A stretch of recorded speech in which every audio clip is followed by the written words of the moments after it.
સુરતમાં વારંવાર પાવર કટની સમસ્યાથી કંટાળી યોગી ચોક વિસ્તારના રહીશો જીબીની ઓફિસે ગાદલા લઈ પહોંચી ગયા હતા અને અનોખો વિરોધ કર્યો હતો। દર વખતે ચોમાસા દરમિયાન પાવર કટની સમસ્યાથી લોકો પરેશાન થઈ રહ્યા છે અને હાલમાં આકરા બફારા વચ્ચે સીબી દ્વારા એક અઠવાડિયામાં 4 કહો તેમ રાત્રે 9 વાગ્યાથી રાત્રે 2 વાગ્યા સુધી પાવર કટ કરી દેવાતું હોય, જેથી લોકો ત્રાહિમામ પોકારી ઉઠ્યા હતા। ત્યારે યોગી ચોકની સમ્રાટ સોસાયટીના રહીશોએ મોડી રાત્રે જીબીની કચેરીએ ગાદલા લઈ પહોંચી જઈ અનોખો વિરોધ કર્યો હતો। છેલ્લા ઘણા સમયથી ફરિયાદો કરાતી હોવા છતાં નિરાકરણ ના આવતા લોકોમાં આક્રોશ જોવા મળ્યો હતો।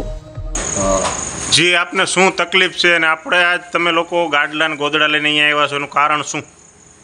એમાં એવું છે, અમારી સોસાયટીમાં અઠવાડિયામાં આ લોકો 3 દિવસ જ પાવર આપે છે। રોજ રાતના 9 થી 10 વાગે પાવર કાઢી લે છે અને પછી મેસેજ મોકલી દે છે કે રાતે 2 વાગે આવશે, 1 વાગે આવશે।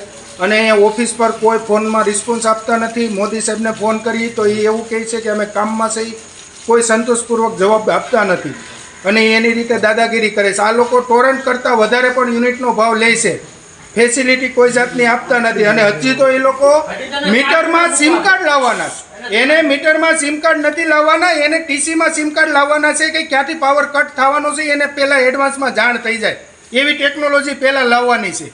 આ લોકોને એકદમ ગુલ્લુ બનાવવાના અને ગુમરાહ કરવાની વાતો કરે છે।